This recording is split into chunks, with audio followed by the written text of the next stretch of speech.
बिस्मिल्लाहिर्रहमानिर्रहीम। अस्सलाम वालेकुम नाज़रीन, आप देख रहे हैं सवालनामा सुनो टीवी पर। मैं हूं बैरिस्टर एहतिशाम अमीरुद्दीन। थोड़ी देर पहले आपने ब्रेकिंग सुनी सुनो टीवी पे कि IMF की तरफ से $3 अरब का कर्जा मंजूर हो गया और अब ये 9 महीने में 3 इंस्टॉलमेंट्स की शक्ल में मिलेगा रियासत पाकिस्तान को। और इस पर वज़ीर आज़म ने गुफ्तगू की है ऑलरेडी और वो हमारे पास है। वो शॉर्ट सबसे पहले आपको दिखाते हैं जिसमें उन्होंने कहा कि अल्लाह करे कि IMF जो है अब ये कर्जा मंजूर कर दे, और वो मंजूर आज हो गया। ये शॉर्ट सुन लें ज़रा वज़ीर आज़म। आज दुआ करें कि वर्ल्ड बैंक IMF की आज मीटिंग है बोर्ड की, वहाँ पर हमारा जो IMF का प्रोग्राम जो है वो आज अप्रूव हो जाए। ये लम्हा फ़ख्रिया नहीं है, ये लम्हा फ़िक्रिया है। ये कोई बहुत शादियाने बजाने वाली बात नहीं है, ये सेल्फ इंट्रोस्पेक्शन है। तो ये कहा वज़ीर आज़म ने, और वो ख़बर ही आई है कि एग्जीक्यूटिव बोर्ड ने पाकिस्तान का $3 अरब का कर्ज प्रोग्राम मंजूर कर लिया है।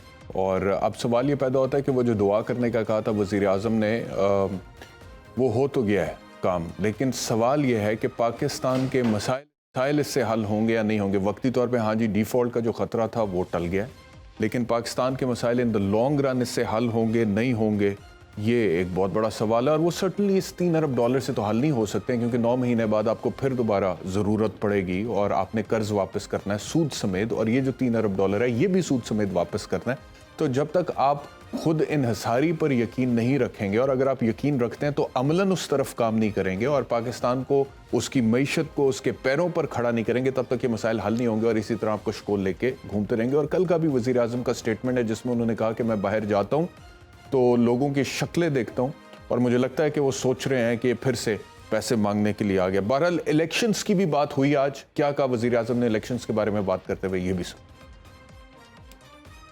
हमारी हुकूमत की मदद 14 अगस्त को ख़त्म हो जाएगी। उसके बाद जब भी इलेक्शन अक्टूबर में, नवंबर में जब भी होते हैं, इलेक्शन कमीशन ने उसका ऐलान करना है। तो आज ये कह दिया है वज़ीर आज़म ने कि इलेक्शंस जो हैं वो उनके ख्याल में अक्टूबर नवंबर में होंगे और मुद्दत जो है वो 14 अगस्त को ख़त्म हो जाएंगी। एक मौक़िफ़ था पाकिस्तान मुस्लिम लीग नवाज़ का जिसमें ज़्यादातर लोग तो यही कहते थे कि उनकी तबीयत ठीक नहीं है, डॉक्टर्स जैसे ही इजाज़त देंगे, इलाज मुकम्मल होगा तो मियाँ साहब की वापसी हो जाएगी। लेकिन मरीम नवाज़ साहिबा कुछ देर पहले तक गारंटीज़ मांगती थी कि आप मुझे गारंटी दें वो वापसी आएंगे तो उनकी जान को ख़तरा नहीं और उन्हें इंसाफ मिलेगा, तो मैं शाम की फ़्लाइट से मियाँ नवाज़ शरीफ को वापस बुला लेती हूँ। अब सवाल ये पैदा होता है कि वो जो गारंटी मरीम नवाज़ को चाहिए थी पिछले दौरे हुकूमत में, तो चलो समझ आता है कि आप अपोजिशन में और कहते हैं कि जी हमारे साथ पॉलिटिकल विक्टिमाइजेशन हो रही है, लेकिन अभी साल से ऊपर हो गया है, आपकी अपनी पार्टी की हुकूमत है, मियाँ नवाज़ शरीफ साहब के अपने सगे भाई प्राइम मिनिस्टर हैं, और हुकूमत भी अपनी है, वज़ीर भी अपनी है। बहुत सारे लोग ये जो अपोजिशन में बैठे हुए कहते थे इलाज मुकम्मल होगा, वो मिनिस्टर्स हैं। तो उसके बावजूद क्या गारंटी नहीं मिली थी मियाँ नवाज़ शरीफ साहब को, जो कि वो वापस नहीं आए थे, और अब क्या कोई गारंटीज़ हैं उनके पास जो इलेक्शन के करीब वापस आएंगे? तो इसी से आगाज़ कर लेते हैं डिस्कशन का। शोएब शाहीन साहब, तर्जुमान PTI बराए कानूनी अमूर, राना एहसान अफजल साहब रहनुमा मुस्लिम लीग नवाज़, और हसन मुर्तज़ा रहनुमा पाकिस्तान पीपल्स पार्टी।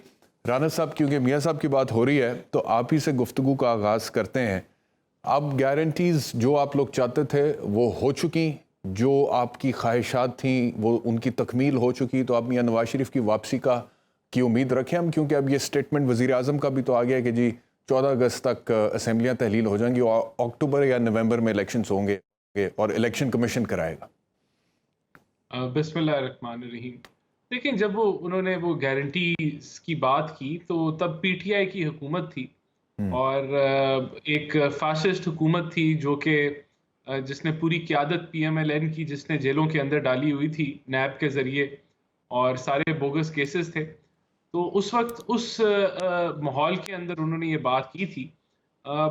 लेकिन बिल्कुल जो बाकी आपने क्लिप सुनाए वो बिल्कुल ठीक है कि उनका आजकल भी इलाज जो है वो चल रहा है और वो अपने चेकअप कराते हैं। लेकिन ये सबकी ख्वाहिश है, पार्टी सारी की ख्वाहिश है कि वो पाकिस्तान वापस आएँ और अपनी कैंपेन लॉन्च करें। तो मेरे ख्याल से वो ज़रूर आएंगे पाकिस्तान, और अब अगले महीने की हमें कोई हतमी तो डेट नहीं पता, लेकिन पार्टी के अंदर भी यही सवाल है कि अगस्त में मियाँ साहब वापस आ रहे हैं। और अभी 2-3 दिन पहले उन्होंने सऊदी अरेबिया से सारे पार्टी को जो है वो मैसेज पहुंचाया कि आप अपनी इलेक्शन की तैयारियां करें और जो राब्ता मुहिम है अवाम के साथ, उसको आगे तेज़ी से बढ़ाएं। तो मेरे ख्याल से वो खुद भी उन्होंने उसके साथ ये भी कहा कि मैं भी वापस आना चाहता हूँ। तो ये सारी चीज़ें अभी अंडर डिस्कशन हैं कि वो कब वापस आएंगे, किस वक्त आएंगे। तो यहाँ आके भी उनका इलाज कंटिन्यू होगा, लेकिन एक माहौल तो बना हुआ था। और अब तो देखें, ये जो जो बात है कि उनके खिलाफ जो केसेस थे वो बोगस थे, वो साकिब निसार की सुप्रीम कोर्ट ने बनाए, उसके पीछे क्या मुहर्रिकात थे वो सबको पता है। तो अब वो आएंगे, अपने केसेस को भी लीगल तौर पे, जो लीगल टीम है वो अच्छा ये उनके थ्रू बताइएगा वो राना फेस साहब कि आपने कहा कि मियां नवाज शरीफ साहब के हवाले से सबकी ख्वाहिश है पार्टी में कि मियां साहब वापस आएँ, और ये भी ख्वाहिश है कि मियां साहब लीड करें, और ये भी ख्वाहिश होगी कि वो वज़ीर आज़म बने। मियां नवाज शरीफ की अपनी ख्वाहिश है कि वो वज़ीर आज़म बने इन हालात में, जो हालात इस वक्त पाकिस्तान में हैं, मईशत जिस दहाने पे चली गई है, सियासी तौर पे देखें, जो चैलेंजेस हैं?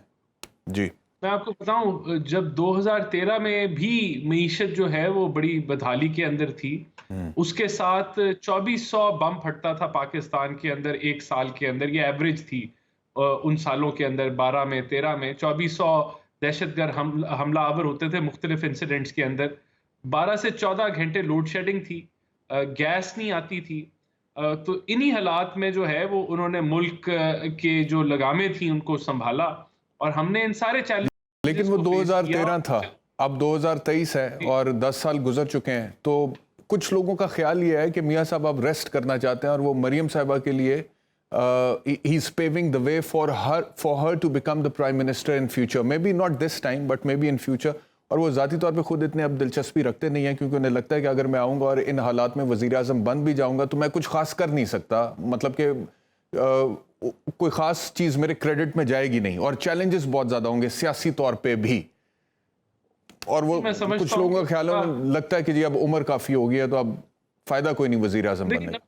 नंबर एक कि मरियम नवाज के लिए वो रास्ता नहीं बना रहे। मरियम नवाज साहिबा ने अपनी मेहनत के जरिए और अब ऑपोजिशन के दौरान उन्होंने जो जद्दोजहद की, उन्होंने अपने लिए खुद ही रास्ता हमवार किया, और वो रास्ता उनको अवाम ने दिखाया, अवामी सपोर्ट नहीं तो मियां नवाज बाकी शरीफ का कोई जहाँ कंट्रीब्यूशन नहीं है उसके अंदर?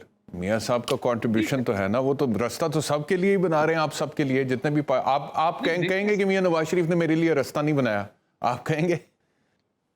नहीं, आप ठीक है, लेकिन उनकी अपनी मेहनत जो है वो वहाँ अलहदा स्टैंड करती है। बाकी देखिए, ये मैं आपको, हमारी पार्टी के अंदर बिल्कुल एक तरीके से डिबेट होती है, सब कुछ होता है, और उस डिबेट के नतीजे में जो फाइनल फैसला हो वो सब फॉलो करते हैं, और मियाँ साहब जो है वो सबकी सुनते भी हैं, और फिर कोई कभी अपना डिसीजन भी वो इम्पोज करते हैं। तो ये सारी चीज़ें जब फैसला होगा तो ये उन्हीं की कॉल होगी। वो अगर समझेंगे कि उन्होंने जो है वो चौथी दफा का कैंडिडेट बनना है, तो ये उनकी ऑप्शन होगी। इस पे मशवरा भी वो सबसे लेंगे, और जो मशवरे उनको पार्टी में मिलेंगे उसके मुताबिक वो चलेंगे। मेरे ख्याल से ये पार्टी के लिए बड़ी एक खुशाइन बात होगी कि अगर वो चौथी एक दफा तज्जिया ये भी है, और जाए। फिर मैं शोएब शाहीन साहब की तरफ जाता हूँ। राना साहब, एक तज्जिया ये भी है कि मियां नवाज शरीफ बजाते खुद उस तरह से उनकी कबूलियत भी नहीं है जिस तरह से मियां शहबाज साहब की है। मियां शहबाज साहब इज़ वेरी फ्लेक्सिबल, और वो एक पेज वाले मामलात जो हैं वो मियां नवाज शरीफ के साथ कोई ना कोई मसाइल हो जाते हैं, और मियां शहबाज के साथ तो कोई मसला होता ही नहीं। तो ये भी एक तज्जिया है, आपका क्या कहना है इसके बाद? देखिए, जो फाइनल डिसीजन है कि कौन पीएम का कैंडिडेट होगा पीएमएलएन की तरफ से, ये पार्टी मुशावरत और फिर जो मियां नवाज शरीफ फैसला करेंगे उसके ऊपर ये मुनस्सर है। बाकी जहां तक बात है वन पेज की, तो वो पहले भी मियां साहब ने कभी कोई ऐसा कोई गैर जमहूरी अमल नहीं किया था जिसकी उन्हें सजा दी गई। सजा उनको जो है वो जमहूरियत के अमल को या जमहूरियत को तगड़ा कर वो एक अलहदा बहस है राना साहब। मैं सवाल कर रहा हूँ एक्सेप्टेबिलिटी का, कि मियाँ साहब फिर ज़रा आपको पता ना कि वो बातें इस तरह की करते हैं। शहबाज साहब तो कोई बात ही ऐसी करते नहीं है कोई ख़ास, तो वो मैं एक्सेप्टेबिलिटी। कहता हूं कि मियां साहब, अब जितना हमने सबक सीख लिया उसके बाद मियां साहब की एक्सेप्टेबिलिटी बढ़ जानी चाहिए सारे हलकों के अंदर। चलें, शोएब साहब बहुत शुक्रिया में ज्वाइन करने के लिए। इतने ख़तरनाक वक्त में आप बन गए तर्जुमान पीटीआई बराए कानूनी अमूर। मैंने तो ये पढ़ा तो वकालत करते करते आपने तो सियासत में भी उतर आए। बहरहाल आपको बहुत बहुत मुबारक हो। तो कैसे अब ये जो इस वक्त मुबारक से ज्यादा जिम्मेदारी की बात है। जी, जिम्मेदारी तो बड़ी औखी जिम्मेदारी आपने अपने कंधों पर ली है। तो ये जो वज़ीर आज़म ने कहा है इलेक्शंस के हवाले से, उन्होंने कहा है कि 14 अगस्त तक असम्बलियाँ ख़त्म हो जाएंगी और उसके बाद अक्टूबर नवंबर में इलेक्शंस हो जाएंगे। राना सनाउल्लाह ये कहते हैं कि 11 अगस्त तक कर दें तो 90 दिन मिल जाएंगे। तो अब लग ये रहा है कि मौजूदा हुकूमत जो है वो इंतखाबात की तरफ देख रही है। दुबई में मुलाकातें हो चुकी हैं, कुछ मामला तय हो चुके हैं और जो तय हुए थे उसकी वजह से PDM में भी कुछ फूट डली है। मौलाना फजलुर रहमान का जो रिएक्शन है वो भी आपके सामने है। उनकी ख्वाहिश भी ज़राए से सामने आ रही है कि वो चाहते हैं कि 1 साल और असम्बलियाँ चल जाएं। लेकिन लगता यह है कि पीपल्स पार्टी ने जो स्टैंड लिया था कि इंतखाबात होने चाहिए वक्त पे, अब PMLN को भी इससे इत्तफाक है कि इंतखाबात हो ही जाने चाहिए। आप लोग तैयार हैं इंतखाबात के लिए? देखिए, पहली बात तो यह है कि इंतखाबात हमारा मुतालबा था और हमें सज़ा जो मिल रही है वो इंतखाबात के मुतालबे के नतीजे में मिल रही है। बाकी चीज़ें, एक बात आपके डायरेक्ट जवाब की तरफ आने से पहले मैं ज़रा राना साहब के साथ बड़े एहतराम के साथ, इन्होंने कहा है कि उस ज़माने में फाशिस्ट हुकूमत ने थ्रू नैब हमारे ख़िलाफ़ मुकदमात बनाए। जनाब, आपको सिर्फ नॉलेज के लिए, वो फाशिस्ट हुकूमत PMLN की थी जिस वक्त आपके ख़िलाफ़ वो मुकदमात बने थे, या इवन पीपल्स पार्टी के ख़िलाफ़ मुकदमात बने थे। उसके बाद सिर्फ एक मुकदमा PTI के ज़माने में बना, वो शहबाज शरीफ के ख़िलाफ़, और वो जो FIA का मुकदमा था जो ओपन एंड शट केस था। बहरहाल आप वो जिस तरीके से उन्होंने क्लोज डाउन करा दिया, जो आखिरी किस्त बच गई थी सलमान शहबाज साहब की सूरत में, वो भी एक्विटल होगी उनकी। लेकिन अब वो लिहाजा ये वो मुकदमात थे जो उनके अपने ज़माना हुकूमत में बने थे। इसलिए ज़रा थोड़ा सा तस्हीह कर लें तो बेहतर होगा। और जो आज की फाशिस्ट हुकूमत है, ज़रा उसके बारे में भी सोच लें कि जो आज ये तो कहते थे जी हम इन कातलों के हवाले कर दें। भाई, जिसके ऊपर कातलाना हमले हुए हैं, जिसके ऊपर 180 से ज़ायद मुकदमात हैं, जिसके चार दीवारी के तहफ़्फ़ुज़ की पामाली का ये आलम है कि जिसको चाहते हैं उठा जाते हैं, कोई ऑफिस नहीं खोल सकता, कोई बंदा नहीं मिलता तो उसके बाप को उठा जाते हैं, किसी की बेटी को उठा जाते हैं, किसी के घर में घुस जाते हैं। कोई आज आईन और क़ानून की हुक्मरानी का कॉन्सेप्ट भी नहीं है। लेटेस्ट मिसाल आप अगर लेनी हो तो यहाँ के MNA अली अवान साहब का सगा भाई जो नॉन पोलिटिकल है, दुबई में नौकरी करता है, यहाँ आया अपनी माँ को मिलने के लिए, उसको उठा लिया। उसकी 4 मासूम बच्चियों के साथ उसको उठा लिया गया। आप अली अहमद ख़ान को देख लें, उसको 6 मरतबा अदालत ने ज़मानत दी, 7वीं मरतबा गिरफ्तार हो गया। शकील साहब को 8वीं मरतबा गिरफ्तार कर लिया। शीरी मज़ारी का केस आपके सामने है। परवेज इलाही साहब के बारे में क्या खबर है सर? और परवेज इलाही साहब के बारे में क्या खबर है? क्योंकि परवेज इलाही साहब की तमाम जमानतें होने के बावजूद उसकी रोपकार पे अमल दरामद नहीं हो रहा, उसको जेल अथॉरिटीज छोड़ ही नहीं रही। और वो आज जज साहब ने फिर उनको नोटिस कर दिया कि जी कल के लिए आकर बताएं कि क्या अदालत से आप ओवर एंड अबव हैं।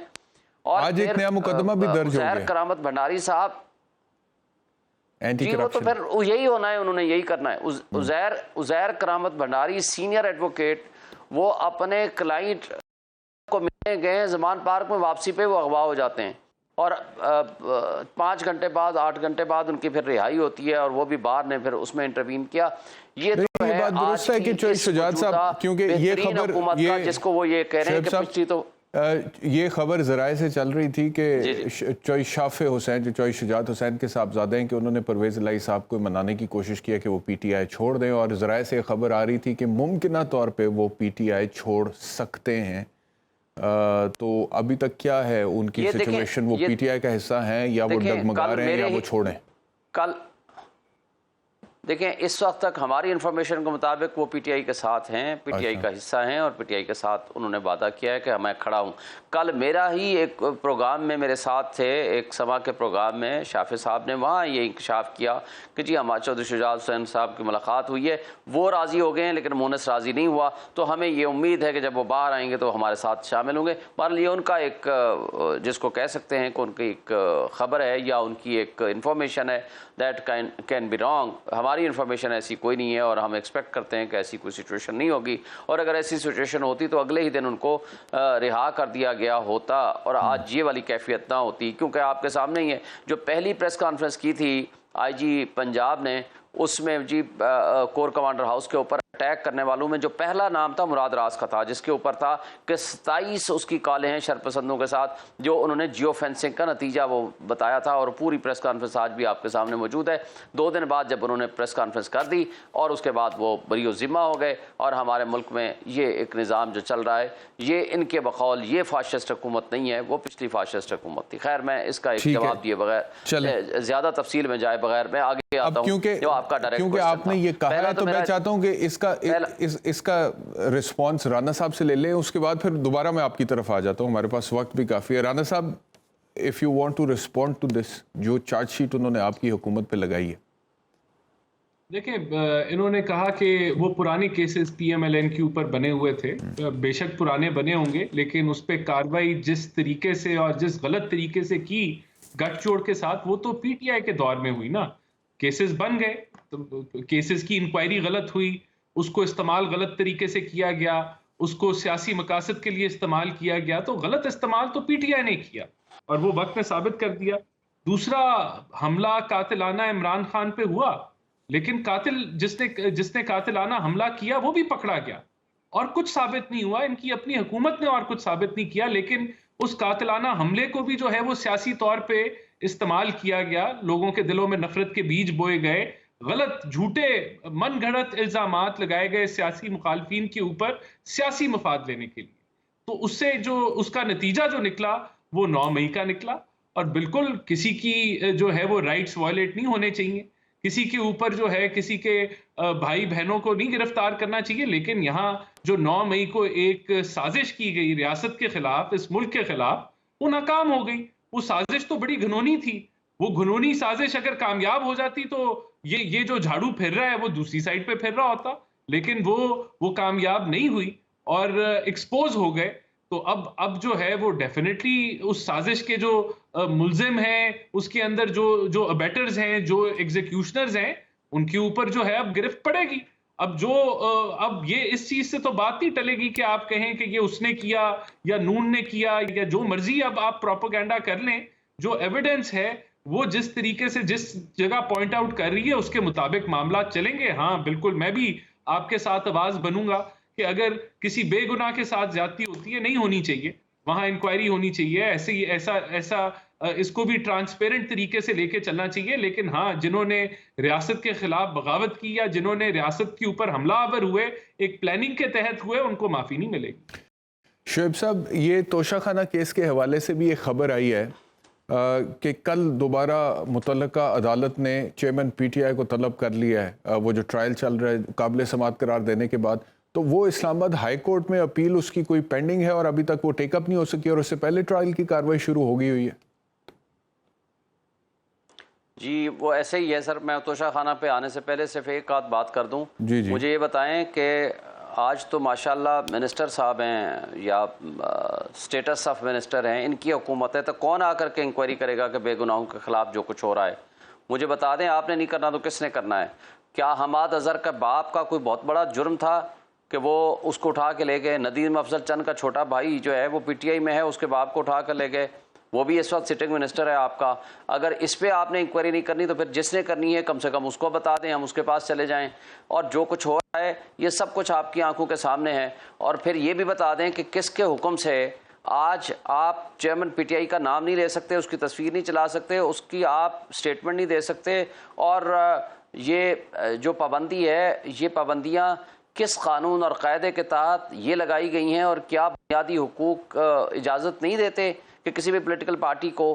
क्या ये प्री पोल रिगिंग नहीं है कि आपका 3 महीने बाद इलेक्शन होने जा रहा है और आज आप किसी ना कारकुन को आप इजाज़त है, ना किसी लीडर को इजाज़त है, ना किसी उनके चेयरमैन को इजाज़त है कि वो उनका इलेक्ट्रॉनिक मीडिया पे कोई नाम ले सके? ये तो है हमारे चादर चारदीवारी के तहफ़्फ़ुज़ की बातें, आइन के तहफ़्फ़ुज़ की बातें और कानून की हुक्मरानी का क्वेश्चन। ठीक है सर, मुझे अब एक ब्रेक लेना है, ब्रेक का वक्त आ गया, आप कंटिन्यू कीजिएगा। तोशाखाना पे बात करेंगे, ब्रेक का वक्त है, ब्रेक ले लूँ, उसके बाद फिर डिस्कशन आगे लेकर चलते हैं आफ्टर द ब्रेक।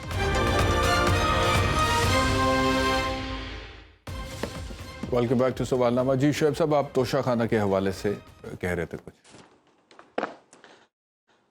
देखिए सर, तोशाखाना वाले केस में जो इलेक्शन कमीशन ऑफ पाकिस्तान ने सीट किया था मियाँ वाली सीट से, उस आर्डर को चैलेंज किया before the Islamabad high court.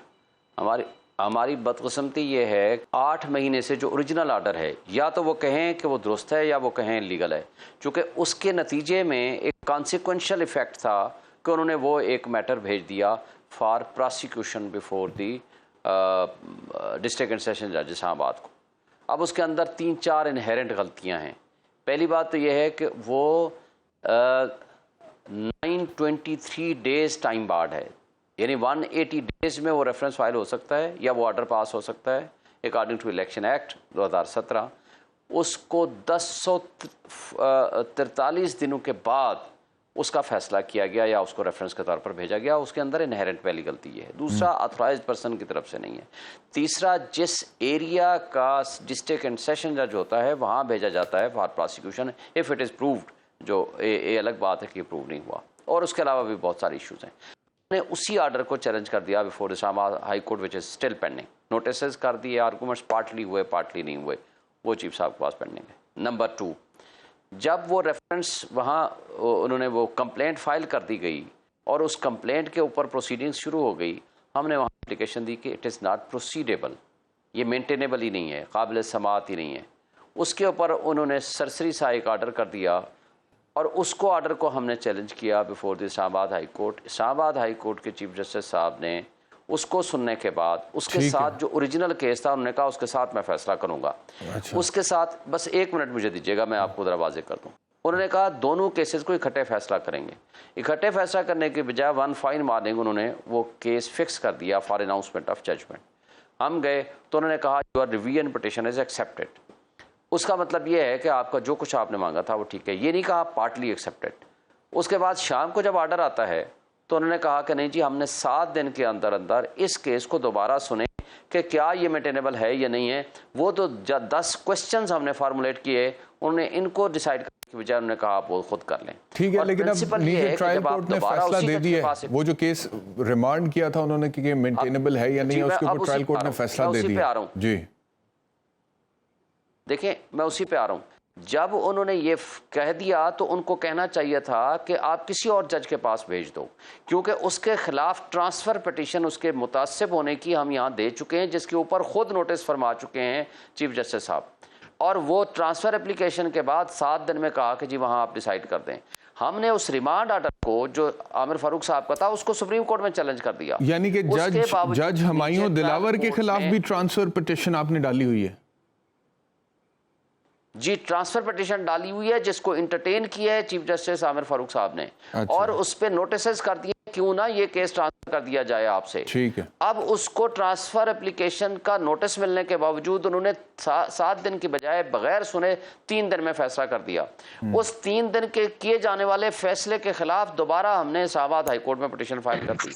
अब इस्लामाबाद हाई कोर्ट के चीफ जस्टिस साहब मंडे वाले दिन छुट्टी पे, शाम जब सुबह पहुंचे तो पता चला छुट्टी पे, ट्यूसडे वाले दिन पहुंचे पता चला कि जनाब छुट्टी पे हैं, केस अपने पास है उनके। आज बुध वाले दिन पहुंचे तो जनाब कॉल लिस्ट कैंसिल होगी, वो भी छुट्टी पे। उन्होंने हमें स्टाफ सारा दिन ये हमें कहता है कि जी कल सुबह के लिए लगा दिया।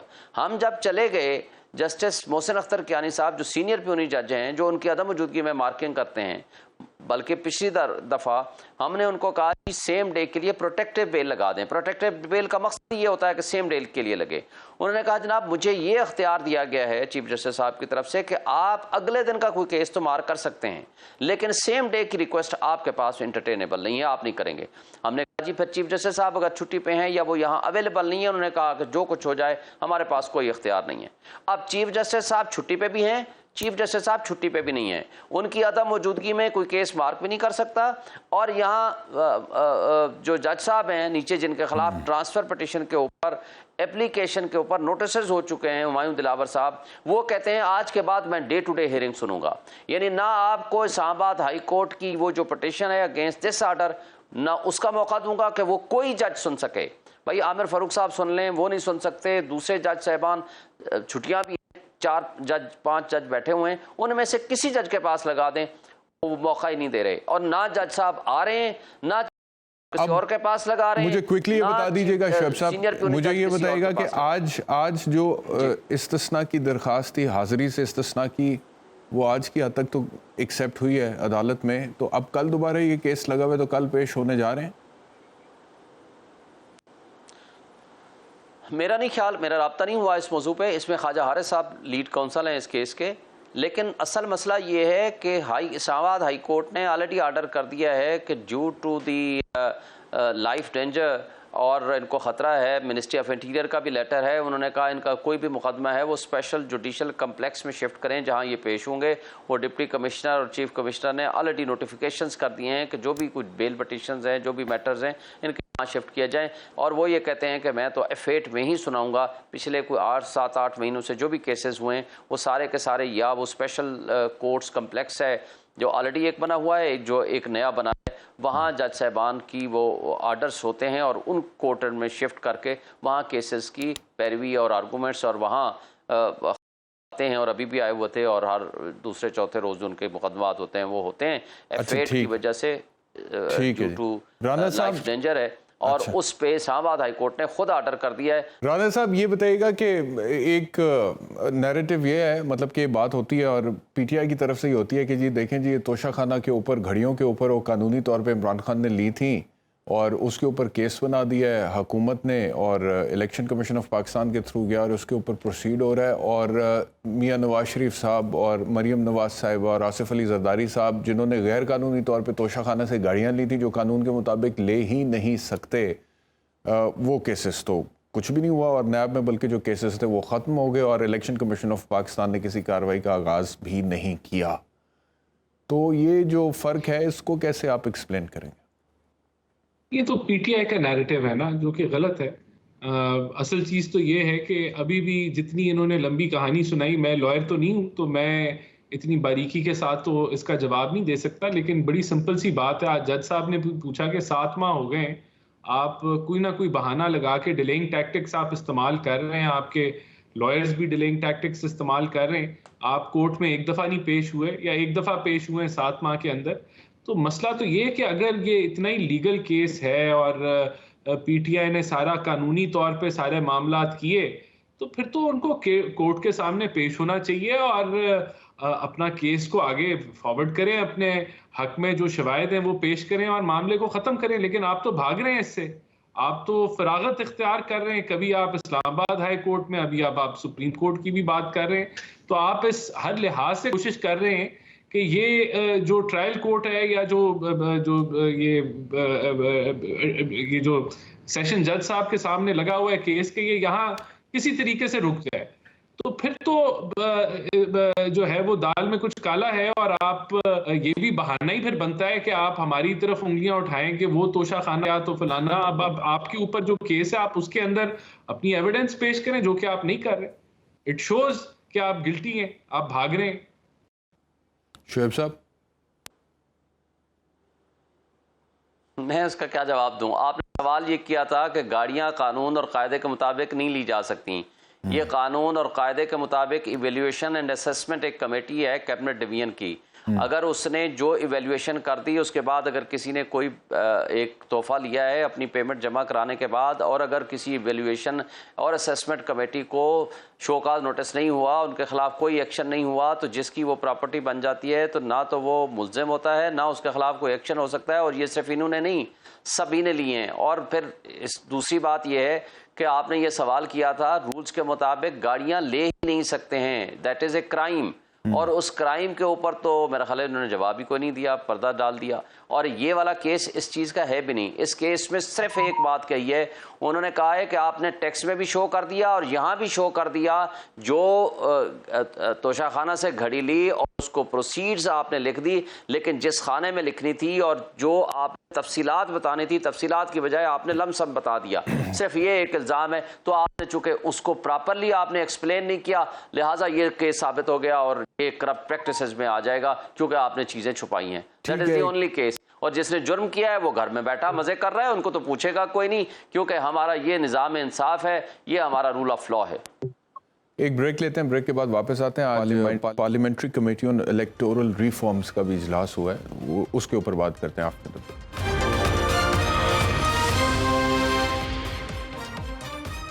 Welcome back. आज parliamentary committee on electoral reforms का भी इजलास हुआ है और इसके बाद अयाज सादिक साहब ने मीडिया से गुफ्तगू करते हुए क्या कहे। हम तो कानून बना रहे हैं कि इलेक्शन किस तरह कंडक्ट करना है, ये नहीं कर रहे कि किसको बैन करना है और किसको नहीं, उसके ऊपर हम नहीं काम कर रहे।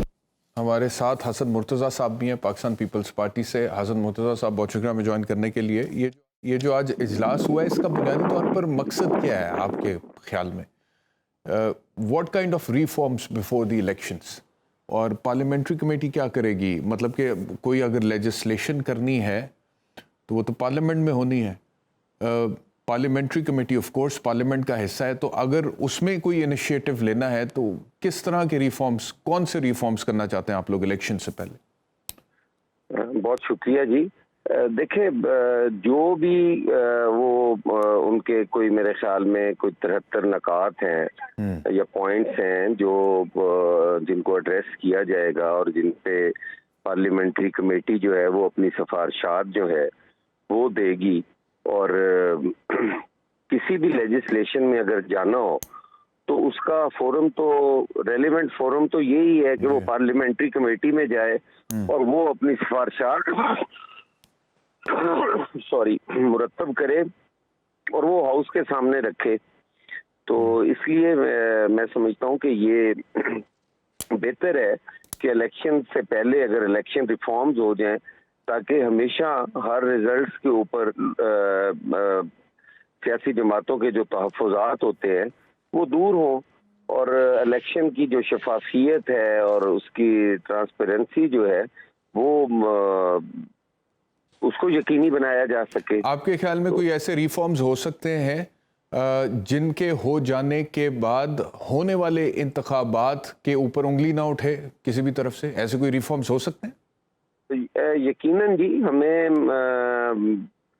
बेहतरी के लिए कोशिश तो करनी चाहिए। अब आप देखें, हम सेंसस पे एतराज़ात होते हैं तो उसको एड्रेस कोई नहीं करता, उस पर सियासी जमातें चीखती हैं जी कि हमारे वसाइल की जो तकसीम है वो गैर मुनसिफाना है, वो सही नहीं हो रही।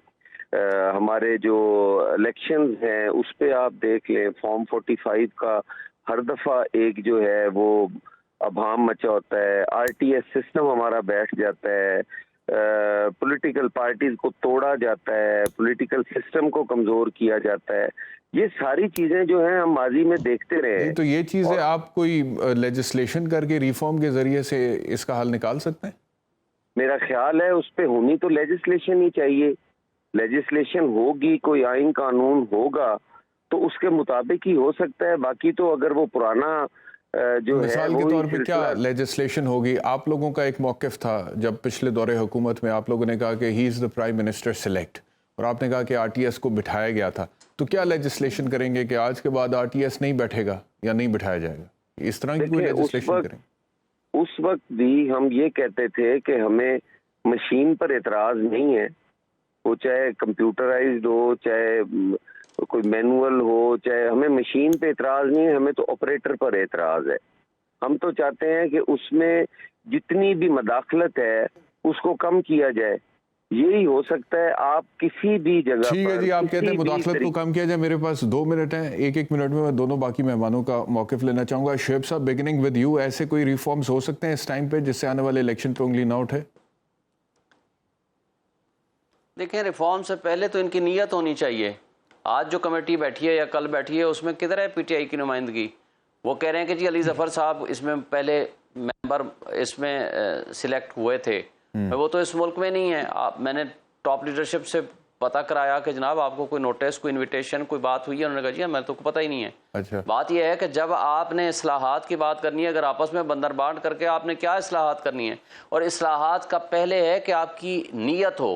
नीयत के लिए ये जरूरी है कि 3 महीने बाद इलेक्शन है, क्योंकि हमारे पास ज़राए से खबर आ रही है कि PTI ने बॉयकॉट किया। प्रोग्राम हुआ उसको आपको मैंने FIR की कॉपी भेजी है। सारी पॉलिटिकल पार्टीज ने, मजहबी जमातों ने एहतजाज किया, उसमें FIR पूरे पाकिस्तान में कटी हैं सिर्फ PTI के लोगों के खिलाफ।